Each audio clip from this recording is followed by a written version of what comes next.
Permiso, buenas tardes.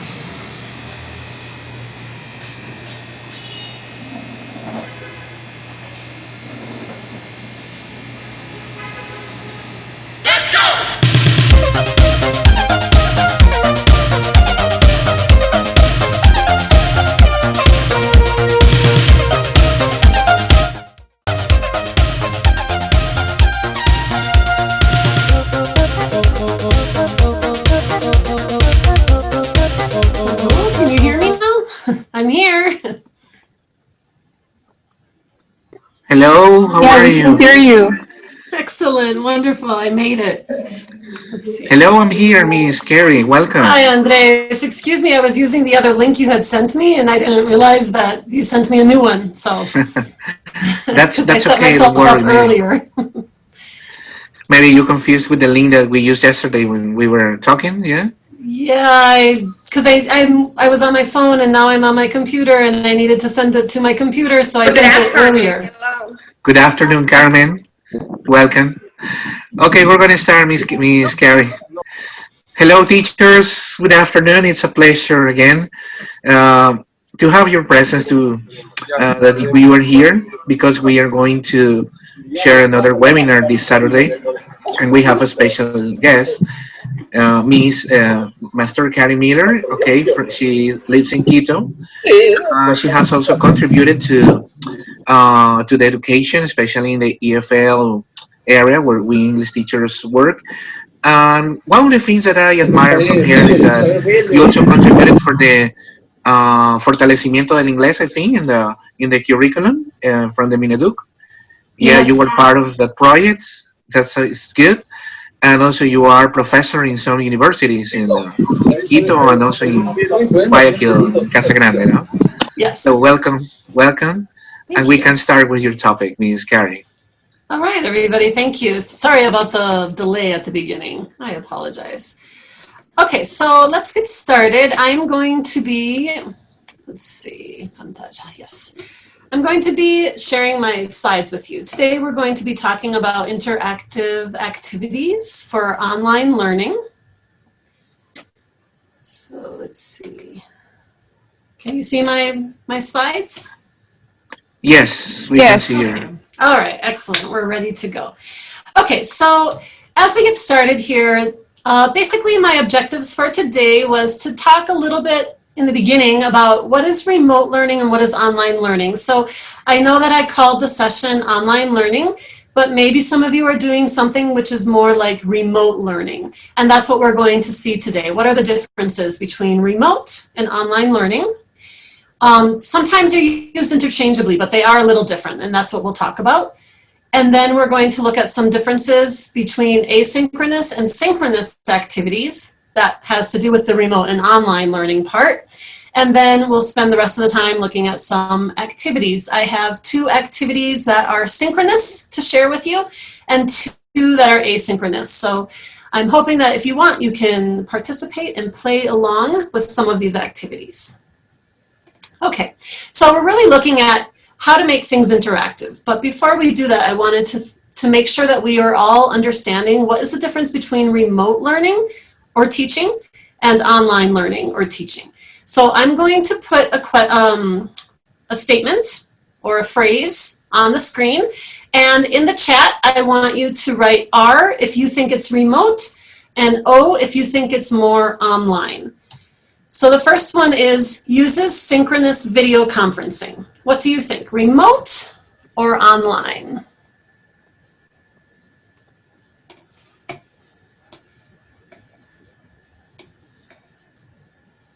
All right, we have one person say O. Any other guesses out there? Okay, I'll show you the answers in a minute. All right, next one, designed to be 100% online. Which one do you think it is, remote or online? Or almost 100% online?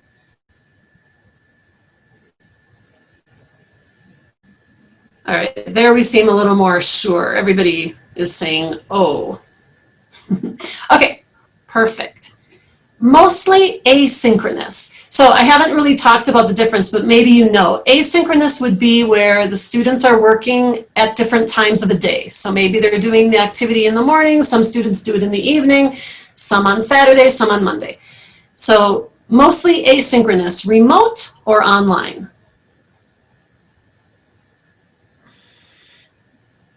All right, we have some remotes. Everybody seems to think that one is remote.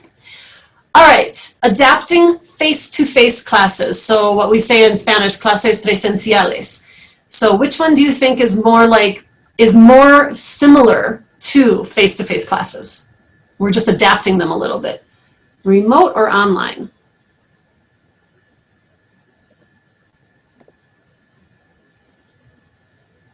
All right, everyone there says remote.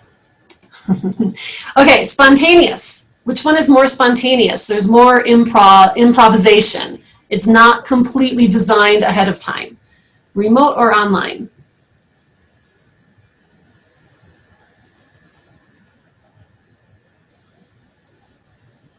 Okay, we're a little more divided on that one. So the question we want to know is, which one is spontaneous, more spontaneous than the other? All right, which one has an established mode of delivery? Meaning the mode of delivery is always the same. It's known before you start the class that this is how we're going to deliver the classes. All right, we got some remotes there. Everyone seems to agree on that one. And then the last one, a fixed syllabus. Which one is more fixed? So if you said remote was more spontaneous, I suppose you would say online is fixed, not spontaneous. If you thought it was online was spontaneous, then remote would be fixed. Okay, all right, so just a little quick activating your prior knowledge, kind of getting a sense of what might be the difference between these two. There are the answers. So we didn't have all of them right, and that's fine. Remote learning and remote teaching is really something kind of new, and it's really come out of the pandemic. When you look at the corpus, Ben Goldstein just did a really interesting talk, I think it was a couple weeks ago through the Cambridge Live experience, if you were able to attend to that. And you can still get it on YouTube. And he talks about this difference between remote and online because he is an online teacher. And he said online is very different from remote. What most of us are doing right now because of the pandemic would be considered remote. It was because of the emergency, the sanitary emergency. Everybody had to go from one day to the next in class to online. So virtual, let's say, right? So basically here, remote learning is usually synchronous. It's what we're doing right now. Through a video conference, the teacher is teaching the students are participating with the class, everybody's working at the same time. Remote learning is more like the face-to-face classroom, or it's supposed to be more like the face-to-face classroom. And I've seen teachers, especially primary teachers, who are doing this where they still have their papers, their posters, and they're showing the students their realia, like if they have a funny pen, they show the students on the camera. And so it's sort of like the face-to-face classroom. It's just that the students are not in the same room as the teacher, but they're trying to make it look very much like the classroom. They even will sometimes have like their bulletin board in the background, maybe a special background for the students. And the other thing about remote learning is because of this, it's a little bit more spontaneous, kind of like the face-to-face classroom. Where things maybe we might go off on a tangent if needed. We might talk about something else if we need. Okay. Online learning is more online. It's 100% online. We don't necessarily, it's not spontaneous. It's the whole entire online class is developed before the students ever enter the course. So everything, the videos, the materials, the worksheets, the props, everything is created ahead of time, okay? So therefore it's not spontaneous, and there's very little synchronous interaction with the teacher. The teacher's there, but it's mostly, the interaction is mostly through email or the forum, although depending on the course, you might have some time with your tutor, where you might meet like through a Zoom conference for a few minutes in person. But most of the time you're online and you're doing it by yourself. You're not interacting with other people at the same time. Okay, and then therefore online is much more established, it's much more rigid, it's not spontaneous. Okay, not a big deal, the real difference between these. I just wanted to mention it because what I'm doing at my university is remote. We're teaching our students in the same schedule. If they had class from 9 to 11, we're teaching them from 9 to 11. The teacher and the students are together in class, which is the video conference, at the same time. And they're doing worksheets and they're doing speaking activities and listening activities and they're using their book, but everybody is connected at the same time. And then the homework obviously is maybe asynchronous. It's very different from an online course, which might be like a MOOC, if you've ever taken a MOOC through Coursera, for example, where you work at your own pace, you interact with the other students asynchronously at different times. Okay, someone's asking me to slow down. With the way I talk, am I talking too fast? I think it's okay, Miss Kari. Okay, Well, I talk fast. I apologize. I am from the northern part of the US and we talk very fast. So I will try to be slower. Okay. Okay, so just to summarize, remote learning really before March of 2020, there was not a lot in the corpus that said remote learning. After March of 2020, you see lots of cases of the term remote learning and remote teaching. So it really came about because of the pandemic, and it's much more like our face-to-face classes. It's spontaneous, the teacher can improvise as needed, they can stop the class like I just did to ask, oh, there's a question in the chat, let's talk about it. They usually use more activities that are similar to the face-to-face classroom. We use those types of activities, and not everything is online. At my university, the students are still using a physical book. So they're still doing worksheets and papers, and they have to take pictures and send it to the teacher for feedback. Usually remote learning is with Zoom, WebEx, Teams, any one of these video conferencing apps. And you may pair it with a platform like Moodle. So you might have the two things going on. Whereas online learning is usually just a platform. And it's not a video conference, which is live teaching. So I don't know if the chat box maybe, is the chat box in the way? Can you see? Okay. yeah, it's okay. You can Okay. see it. All right. So online learning, mostly asynchronous. It requires extensive preparation before the students ever enter the class. Everything is finished, all the videos, all the PowerPoint slides, everything is made before students enter the class so students can work at their own pace. And it's made to be that way. It's not because of the emergency. So we've had online learning for many, many years. Remote learning is a little bit more new, is a little newer, especially for most of us. Most of us in Ecuador, I think, we're not ever teaching remotely. However, we may have been doing something online. A lot of the distance learning programs, like UTPL, has a distance learning program that is very famous here in Ecuador. And that is, even though it was distance, it's similar to the idea of online. Students work at their own pace and they ask help when they need it, but otherwise the teacher is not always there with the student. Okay. Is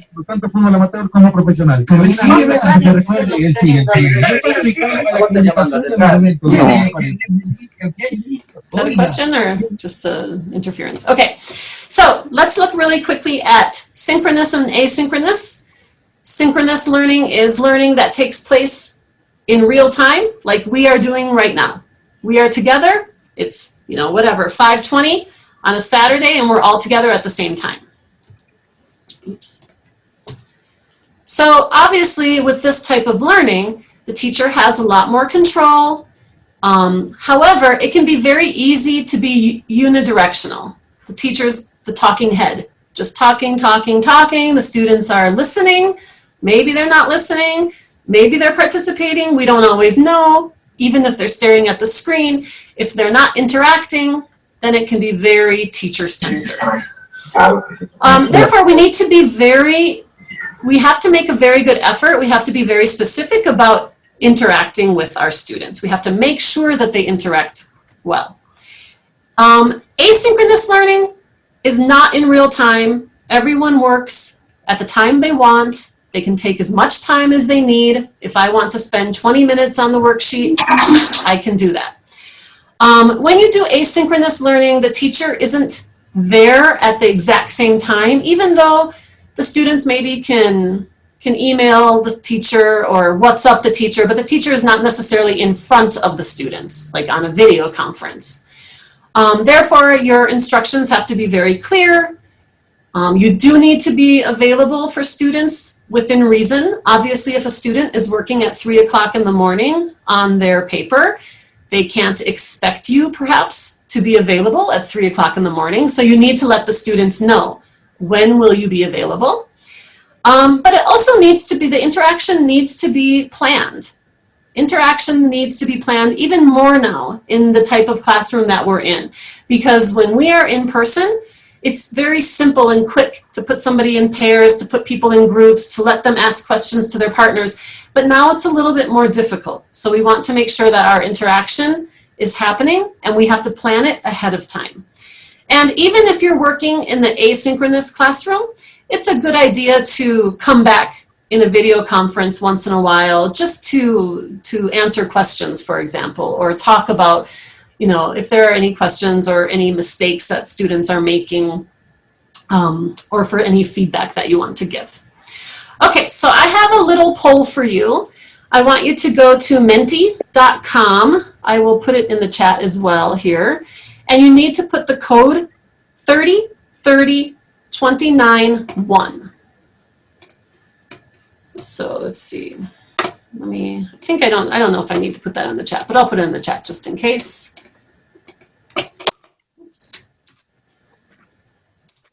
And the code I will also put in the chat. It's 30291.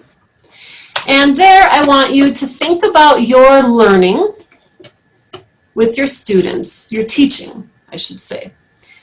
How would you describe your online teaching? Is it 100% synchronous? 100% asynchronous? Is it 75-25? What do you think? Now that you know, maybe you knew the difference, but now that you know for sure the difference, what is your teaching like at the moment? And I'll give you a minute to answer. Yeah, we can see the results in the poll, in the question on the screen, yes. All right, nice. The link is in the chat if you need the link. Yeah, yeah.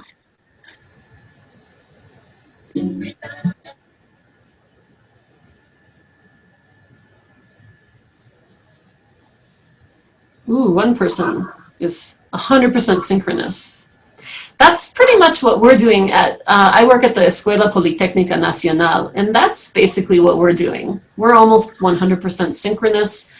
Students obviously do homework, but they don't interact with the homework. They bring the homework to class the next day like they would have in the face-to-face classroom.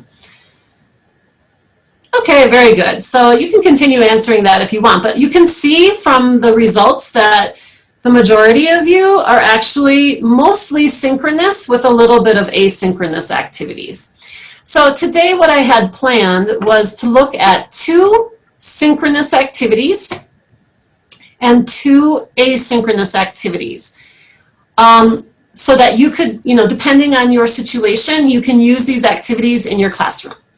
And the first one is Padlet Pictionary. And I'm sure many of you have used Padlet before. If you have never used Padlet, it's a wonderful website. It is free for 3 Padlet pages. Otherwise, you have to pay. But you can recycle the pages. You can just use them over and over and change them as needed. But I suggest you check it out if you haven't used it before. The Padlet Pictionary is basically just like real Pictionary. The students are going to draw a picture, and the other students are going to guess what the picture is. And obviously, just like regular Pictionary, this can be used for all levels. It can be used for vocabulary or grammar. In my version of Padlet Pictionary, I actually am going to ask the students to draw their own picture. And I'm going to give them a minute, and we're going to play. So just 1 minute. In 1 minute, I'll give you the link. What you're going to do is you're going to go to the link, and you're going to draw a picture, any picture you want in this case. But you could tell the students to draw a specific picture. You could send them a private chat, or you could tell them to choose a picture from their vocabulary list, or a grammar word, you know, a verb from their unit, whatever you want. Okay? After 1 minute, you tell the students to stop drawing, and then you tell them they have 1 minute to look at the different pictures on the screen and guess what the pictures are. So I'm just going to show you what it's going to look like when you go to Padlet. And I haven't given you the link yet, but in 1 minute I will give you the link. This is what it looks like. This is an actual Padlet page that the students have played, and some of them put their name and others didn't, and it doesn't matter. So we're going to go to this Padlet page, and I'll show you what you need to do in case you're not familiar with Padlet. Okay, so I'm going to give you the link. I will put the link again in the chat so you can click on it, and hopefully. Okay, so here now you have it in the chat. You're going to go to, it's padlet.com /KMiller30 or / I think that is, Pictionary 23. So just click on the link, and you'll see when you go to the Padlet. Let's see, I want to make this bigger. What you do for Padlet, it's very easy to use. All you do is find an empty space and you double click, and then you can draw something. You can do lots of things in Padlet. You can upload, you can put a link, you can take a picture. To draw, you're going to go to these three dots. You're going to choose draw, and then you can see that you have a pen. You can choose the color.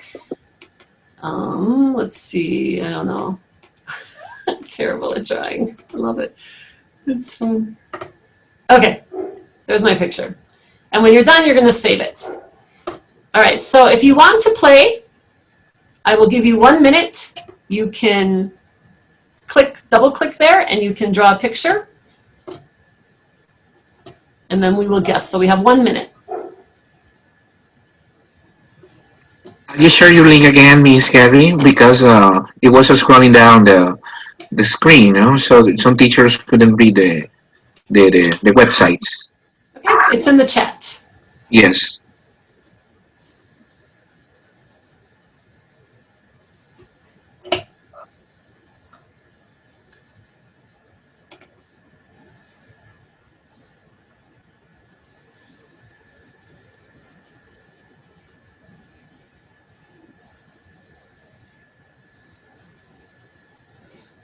Oh my, that is a wonder. Oh my goodness, did someone just draw this? This is amazing.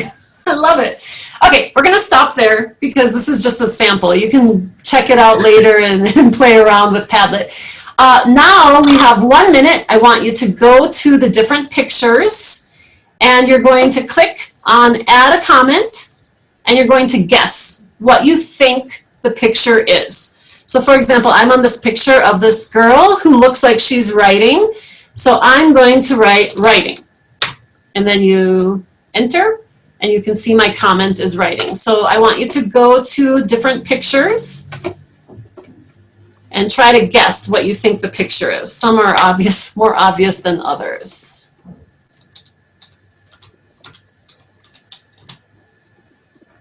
Let's see, the person who drew this, I suppose this is,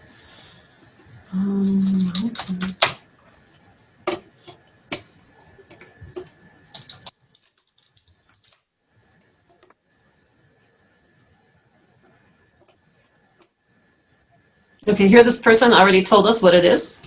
That's fine. But you want to make sure the students know that they do not write what the picture actually is until after everybody has guessed. Okay, I think you get the idea. And then the interactive part, so that now that the students have taken their guesses, they've put their words, now what they can do is the person, for example, in this case, Elizabeth, drew a beautiful picture of, I suppose this is maybe umbrella, or maybe it's a sentence. Maybe it's somebody is walking in the rain, and she's going to look at the comments that she gets, and then she'll just tell the class if we guessed correctly or not. So it's like a Pictionary, but it's not exactly synchronous in the fact that we're all looking at the same picture at the same time and competing against each other, like regular Pictionary. Elizabeth says it was a happy girl dancing in the rain. Yeah, lovely. So you could do objects, you can do sentences like Elizabeth did. You tell your students what you want them to do, or you can tell the students specifically what to draw. I could send a private chat to Elizabeth and tell her draw an umbrella, and then everybody can watch and take their guesses at the same time. So there's a couple different variations of how to play Padlet Pictionary, but I thought this is a nice way to make the classroom a little more interactive while still playing a typical game from the classroom. I'm sure most of you have probably played Pictionary before. Okay, second activity. This is a synchronous activity, which means you have to be with the students to play. Just like Padlet Pictionary, it works better if everybody is together, playing together. In this activity, it's called Kim's Game, and it's a very traditional activity. It's very good for young learners. So if you teach young children, like especially elementary or like, let's say, up until 4th grade or so, they really like this activity. And very young learners can usually play very much as well. Older learners can play too. They like it, but you'll see why young learners like it a lot. It's basically a memory game.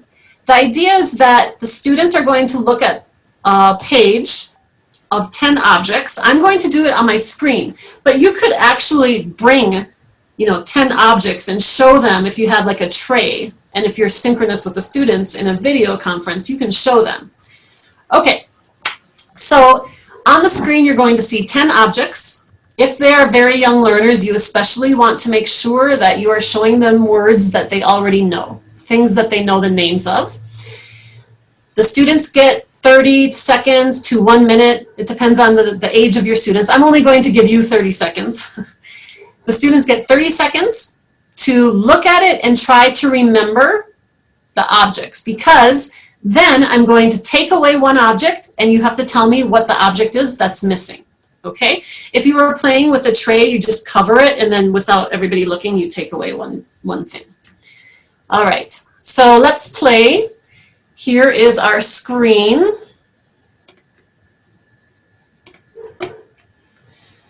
You have 30 seconds to try to memorize what you see.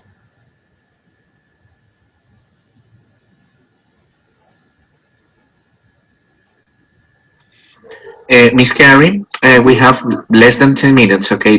Do you remember the time? And then we reconnect again, okay? With the same link? With the same link, yes. Okay.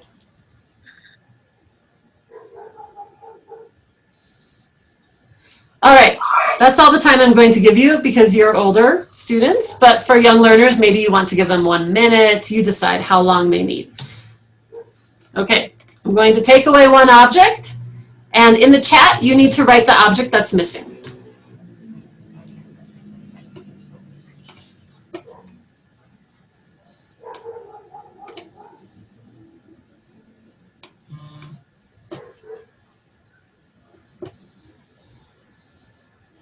Aha, you guys are great. All right, yes, it was the onion. I love this because I'm terrible at this game. This is my own game that I created, and I can never remember what's missing. Okay, perfect. Now we're going to see it again, and there's another object missing. In the chat, tell me what is missing.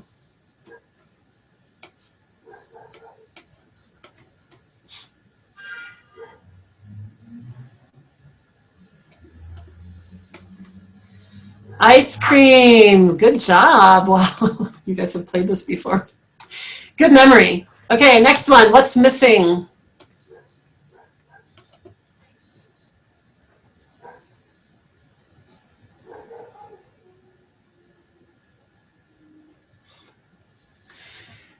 We have a dog next door that's going crazy. Watch. Good job, guys. You were right. It was the watch. All right, last one. What is missing?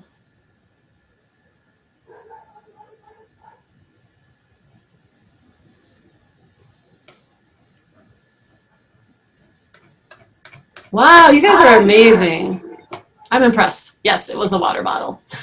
Okay, so you can use this to practice vocabulary, just as a quick warm-up game, but obviously it needs to happen synchronously, where the students and teachers are together, the teacher are together at the same time, so you can play the game. Okay, that is called Kim's Game. It's very traditional. You can check it on the internet and you can find lots of different ways to play. All right, so I know we're going to be running out of time soon, but we'll be relinking, so I'm just going to continue. I have two asynchronous activities for you. The first one is called Describe and Guess. It's also a very typical game that we play in the face-to-face classroom, but we're going to be doing it asynchronously in this case. And then the other one is called Where in the World. And both of these are nice activities because they take advantage of the internet. So now that the students are connected, they're working online, they can use the technology better than when we used to maybe be in the face-to-face classroom where not everybody could use the technology. In the high schools, maybe the students weren't allowed to have cell phones or there weren't enough computers. In my university at the English Center, we don't have Wi-Fi for the students and we did not have computers for the students, so we could rarely use technology. So this is a really nice thing that we can do now. So describe and guess, just like the name, is basically you describe something without saying what it is and the class guesses what they think it is. In this case, because it's an asynchronous activity, we would work in a forum or we would work in a Google document. You could work in the chat if you wanted, but that would need to be synchronous. So you could do this synchronously as well. But the basic idea is that a student chooses a person or a place or a thing, maybe a TV show, and they write a description in the forum. So it starts off as like a writing activity, but they don't say what it is. So if I'm describing a dog, like my neighbor's dog that is barking right now, I will say this is an animal that has 4 legs. It's very fluffy. It likes to bark.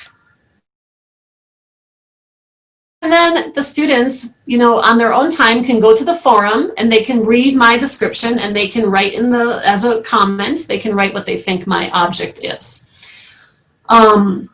So again, I'm thinking of this asynchronously, but of course you could do this synchronously as well. And eventually the person who originally posted would go back into the forum and say if the guesses are correct or not. Say, yes, it's a dog. If someone guessed a cat, we would say, no, it's not a cat. Cats don't bark. Cats meow, or something like that. Oops. All right, so we're going to do a little variation on this activity because the first activity is very similar. It's like 20 questions, sort of, like without asking questions. We're going to do it, I'm going to give you a website. Everyone is going to use the same website, and you're going to choose a picture. The students will choose a picture from the website, only from that website, and they're going to write a description of that picture in the forum. And then the learners will go back later, read everybody's descriptions, and then write what they think the picture was. In this case, you'll see it. We're going to look at paintings. They would write which picture they think is being described. We're going to play that one in just a moment here. I'll probably wait until we reconnect. But another way to play Describe and Guess is where students could read a text, maybe from their book, or they could share a text with their classmates, give them the link to a small article or a small paragraph, or they could write a paragraph and put it in Google Docs. Somehow they're going to all read the same text, or each person will have different texts. And then in the forum, for example, the students would write 5 sentences about the text that they've read. Some of the sentences are true and some of the sentences are false. Later, students on their own time can go into the forum and they can read the different sentences and decide which ones were true and which ones were false. So that is the idea for Describe and Guess. Okay, so I am going to I'll put it in the link because maybe while we're reconnecting, you can also check out the link. We're going to be using the same website. I did the activity. You're just going to look at the website here. I assume when we come back, I'll probably need to put it back into the chat because maybe we lose the chat. But you're going to go to this website, and the website looks something like this. I just shrunk it down, but if you have a minute, go to that website, and I am going to describe one of those pictures on the website. And you are going to look at the different pictures, and you're going to choose which picture, or say which picture you think I'm describing.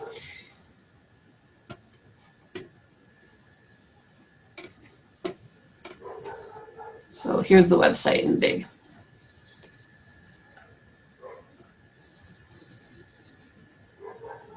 All right. Choose the right picture. So the pictures are, some pictures are obviously very different from each other. This picture of Black Christ on the cross, for example, or playing cards. But it's just another way for students to describe something, okay? But they're all looking at the same website. They would all use the same website in their description.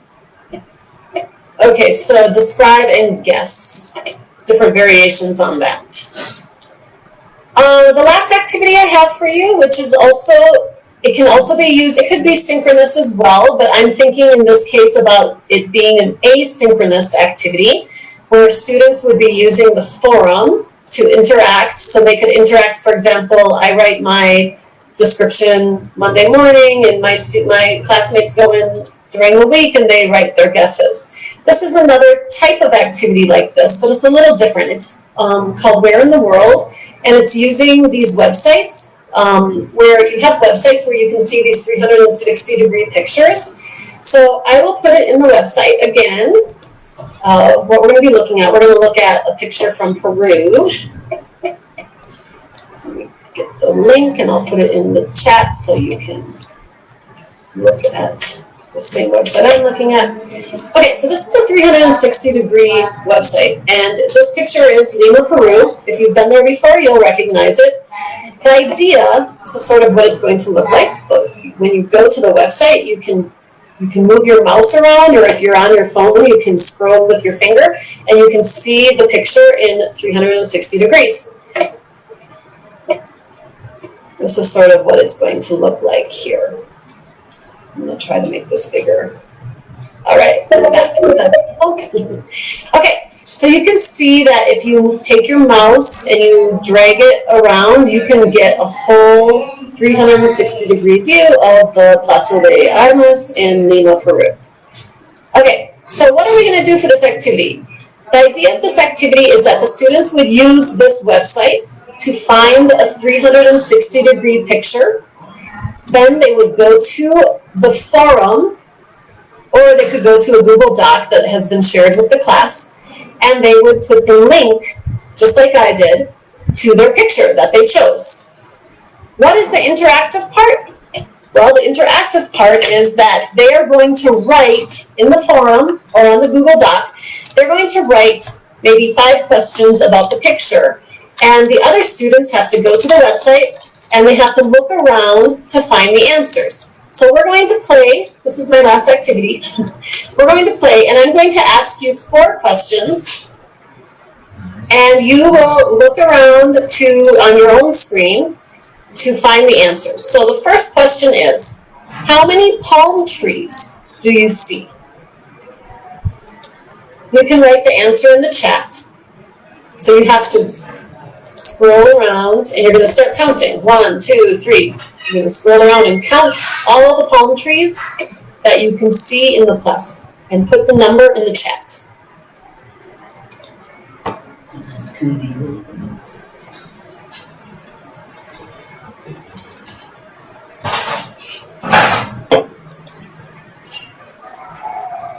All right, we have some answers coming in. They're all a little different. Different answers then. You have to keep track of where you started because otherwise you're going to get dizzy. When you come around, you might count the same one twice. All right, I will tell you the answer. The answer is 16. I did it a couple times. I think I'm right. So the answer is 16. So those of you who got 16, you're right. All right, second question. What is in the middle of the plaza? Write your answer in the chat. What is in the middle of the plaza?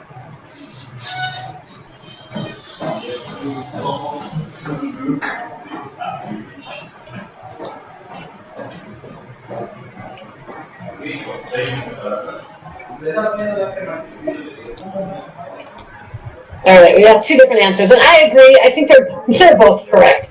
It is a fountain, definitely. You can see the water, but we could also call it a monument because it must mean something. It must be a fountain to something, but it is definitely a fountain or a monument. That's fine. Okay, third question. What is the color of the hat that the man who's wearing a blue plaid shirt and jeans is wearing? So you're going to look around at the crowd, look for a man who has blue jeans on and a plaid shirt, a blue plaid shirt. How do you say plaid in Spanish? Plaid? It's like cuadrados, maybe? Plaid? I think it's a blue and white plaid shirt. What color is his hat? You have to kind of look around. It's somebody you can see. It's not somebody that's so far away you can't see them. All right, Jessica has her answer. Yeah. There he is, the man in it's like a blue plaid shirt or a white and blue plaid shirt with jeans. His hat is beige. Very good. Great. Beige, tan, something like that. Off-white. Okay, last question. What color are the flowers at the base of the fountain or the monument? Whatever you decided it was. What color are the flowers?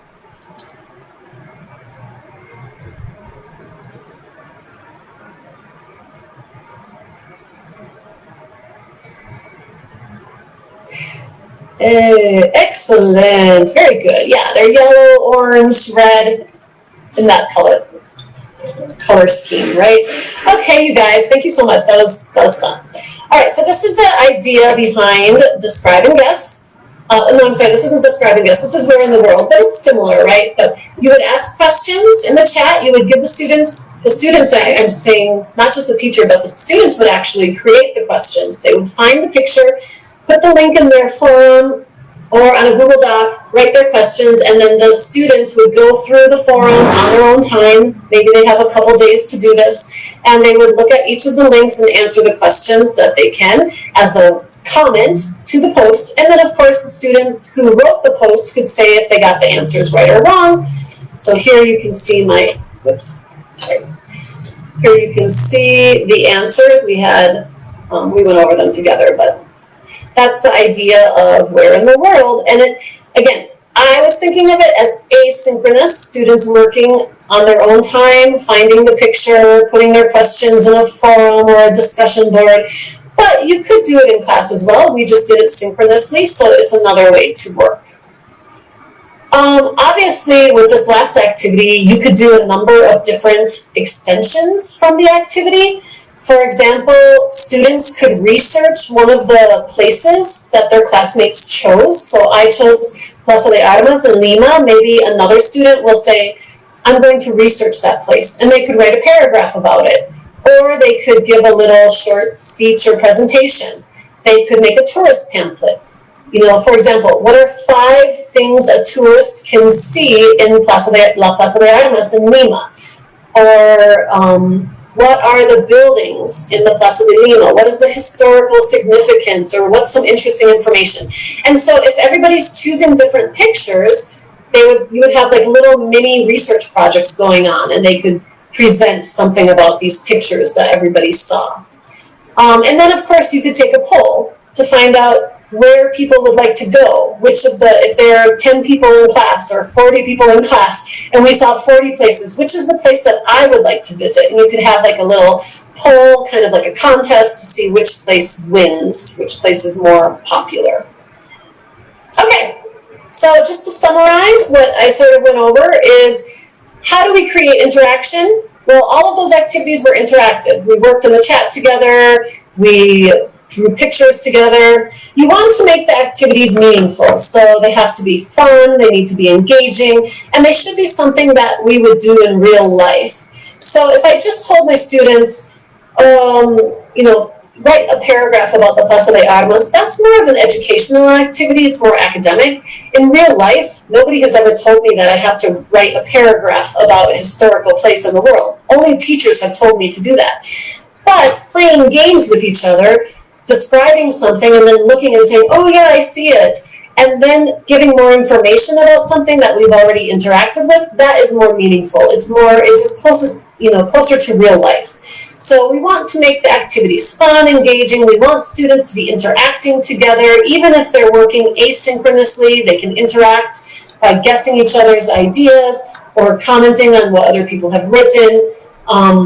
And we want to integrate the skills. So it's always a good idea to do, if it's a writing activity, come back in the class later. If you have some synchronous part of the class and in your video conference, you can talk about what students wrote. You can talk about the answers they got. It's always nice to, pair writing and speaking, or reading and writing, or speaking and listening. We should never just think of the skills in isolation. So those are my tips for creating interaction. We've got 4 activities today. Hopefully they were interesting. And I think, Andres, we have time for some questions. Yes, for sure. This is the time for you teachers, okay?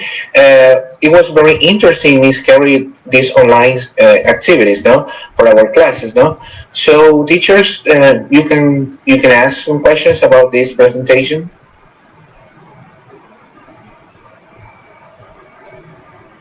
Good afternoon, everybody. Can we make the questions by the microphone, or we can write them on the chat box?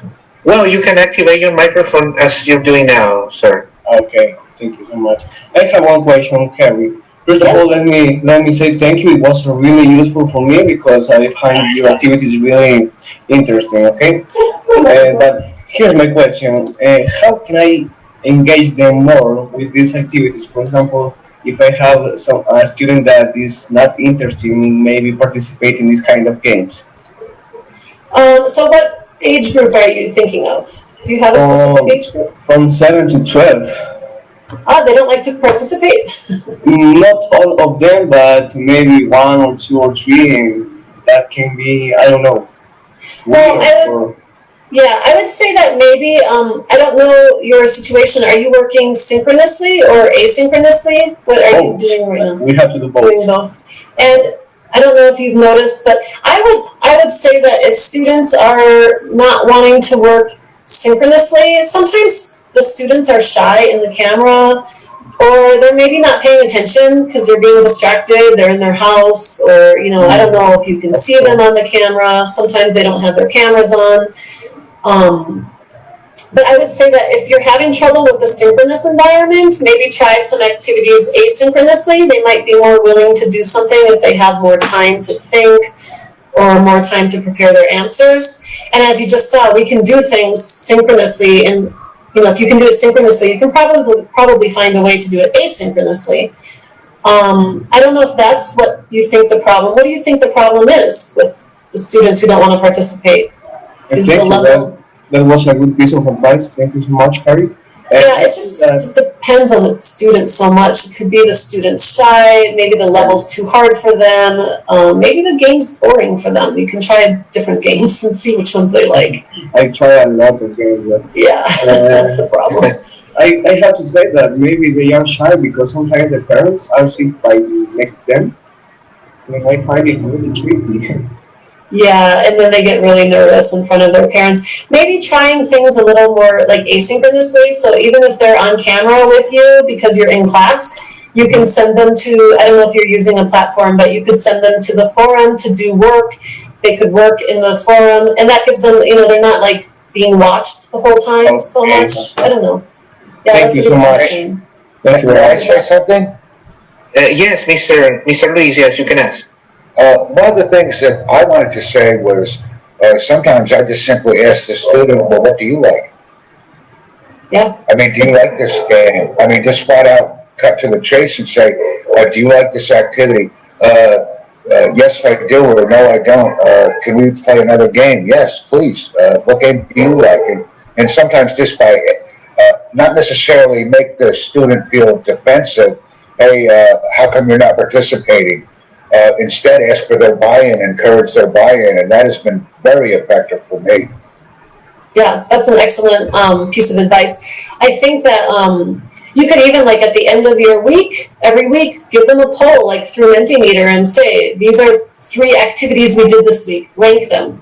first one, the one I like the most and the one I like the least, just to get a temperature from the class. I think the problem, in my opinion, with the online environment or the virtual environment, let's say, the problem can be that it's hard to get a temperature of the class. Right now, I'm looking at all of your faces, but they're just pictures. I don't think anyone, well, only Angelica has her camera on. So if I'm playing a game or I'm doing an activity with my students and I can't see them or I can't see them all at the same time, I can't really get a sense of if they're enjoying the game or the activity very much. Whereas in class, it's very easy to determine, because if you're in class with 40 students and you're doing something and 30 are not paying attention, it means they're not interested in that activity. Maybe that might be one of the reasons. There are other reasons. But definitely, I think, so we do have to make more of an effort in the virtual environment to ask them, which activity did you like? Should we do this or do this? Give them a choice. Say, okay, today we can do the activity describe and guess.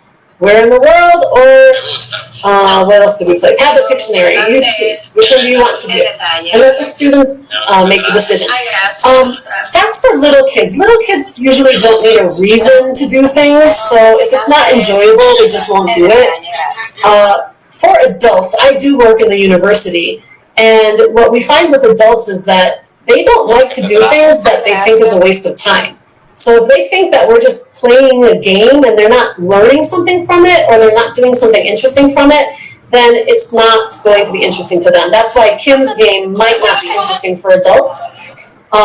If I were going to play that memory game with adults, I'd probably do something a lot more complex, not just pictures, but maybe I would write challenging games, maybe. Yeah, or maybe I'd write like 10 sentences and then I'd take away a sentence, or scenes from a video that we watched. I might screenshot 10 different scenes. And then later, they can talk about the scene and maybe describe it to each other or something. We need to get them to interact, and that, I think, is, they're more willing to do activities when they think that they're going to be working with somebody rather than just staring at the screen.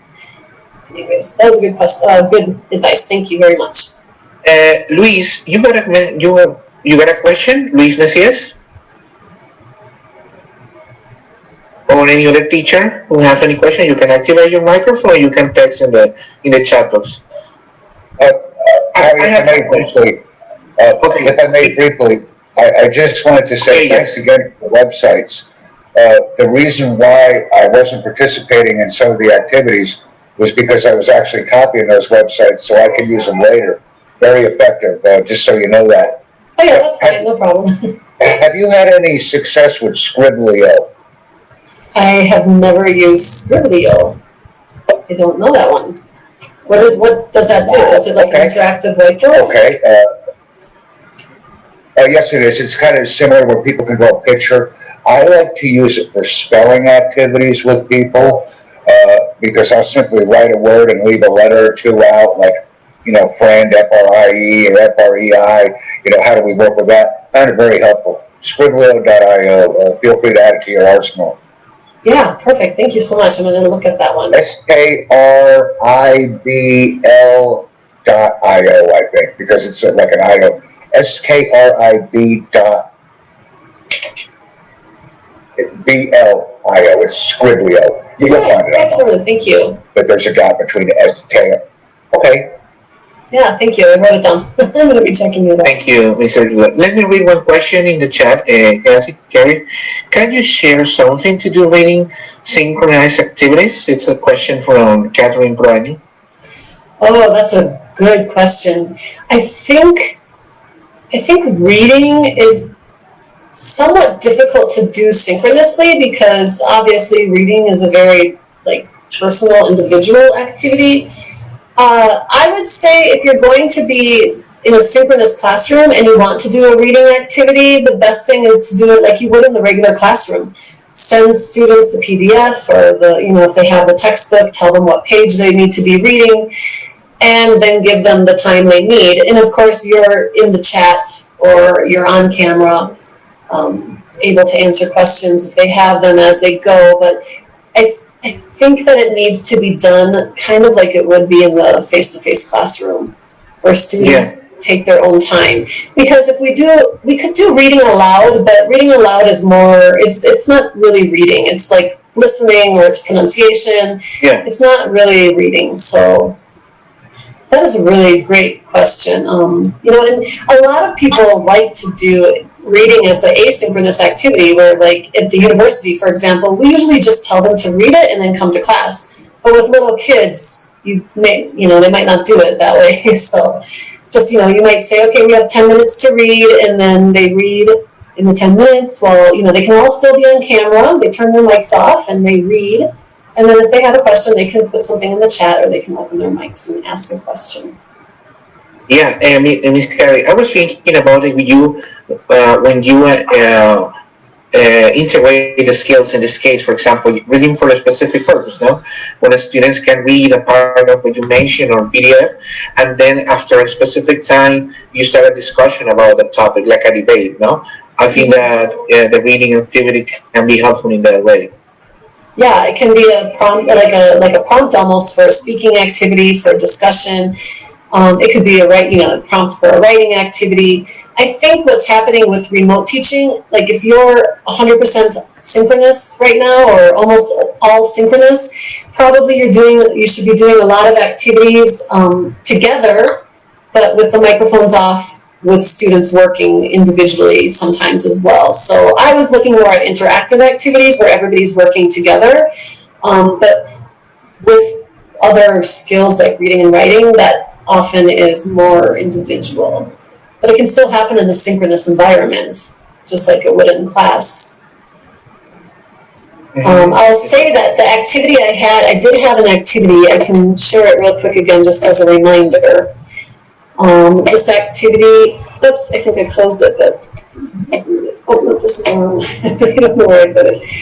I closed it, but the activity of truths and lies, if you remember, I said that the students could do a reading, and then everybody could write 5 sentences about what they read. They could make some of the sentences true and some of them false, and then they could work together as a class, for example, or in breakout rooms to read or say their sentences, and then the class has to say, or their groups have to say what was right and what was wrong, and then maybe correct the wrong information.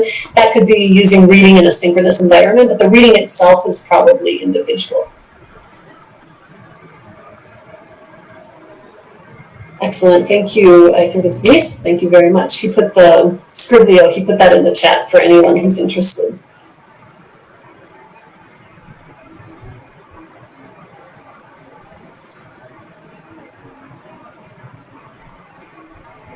Okay, teacher, you have another question about this topic? Can I read your comments here in the chat, or you can activate your microphone and ask directly?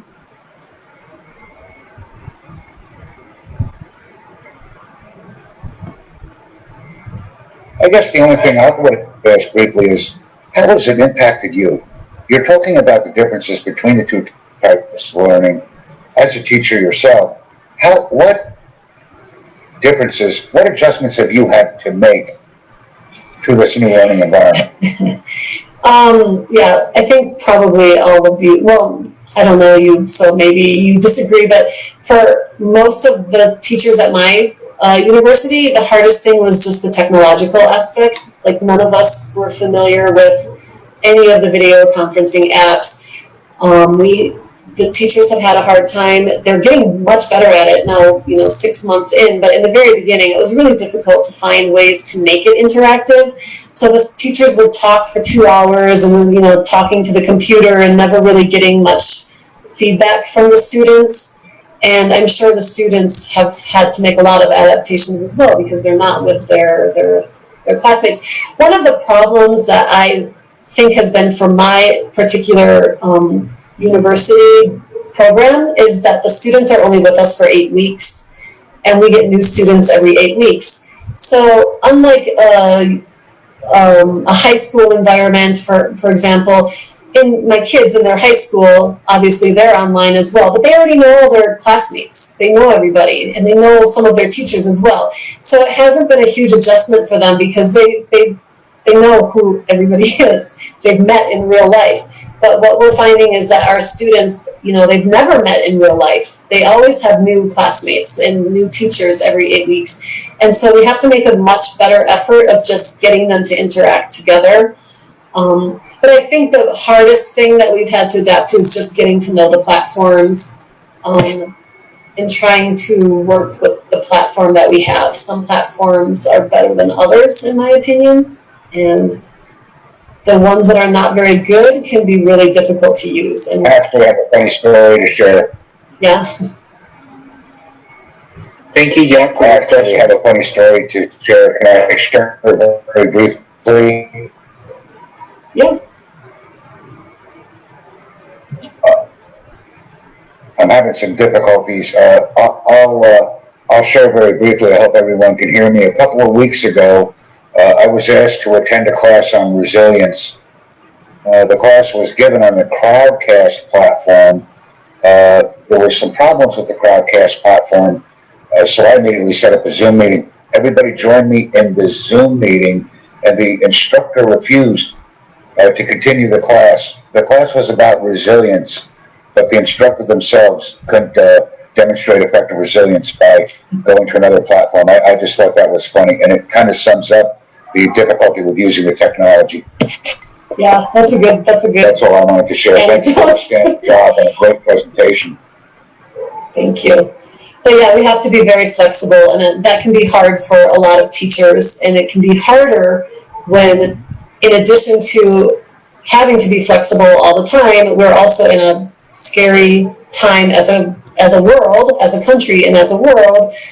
So I think that that's been hard for some people to be, like you said, resilient and to be able to be flexible because they've got other things going on that have nothing to do with work or teaching or learning, you know, that are also worrisome. So.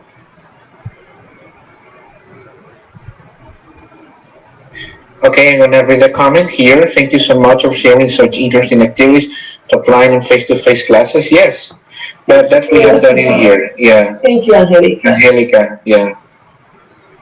Yeah, I always think it's good to go to a webinar or something and be able to leave with at least one thing I can do with my students. So hopefully you can find one thing that you can take from today, and you know, apply it with your students. And you can obviously adapt it as needed. You don't have to play it or do it like I did. Maybe you want to change it into a speaking activity or something. But I think that's the important thing, is that you practice adapting activities, and then it just becomes easier and easier to see how the technology can be used in different ways and still be interactive. Thank you. Yes, I totally agree with you, Ms. Kari, about this, the use of this synchronous and online activity. So let's get started this presentation. You explain us the difference between each other, and also with the development of these activities and the interaction of the teachers in these applications. Now we can know how we can use it in the different classes now, and also with the flexibility that we need to use when we work in these online sessions. I think that it could be very important, especially when we integrate the skills, no? As a matter of fact, it's very important that we go ahead and integrate these different words, especially, I think, vocabulary, grammar, and also the rest of these skills, as you presented, the writing and speaking, which is the most that we use, frequently. Yeah, definitely, I agree 100%. I closed my presentation before I showed you my my email, but I put it in the chat as well if you want to contact me, and if you have any other questions that you think of later, I'm happy to answer them. So you have my email in the chat. Yes, I think teachers, you can connect, or you can communicate, get in touch with Ms. Kari Miller with the email address that she is showing on the screen, so you can write any question or something that you are interested in. Okay, because the topic is huge, so we have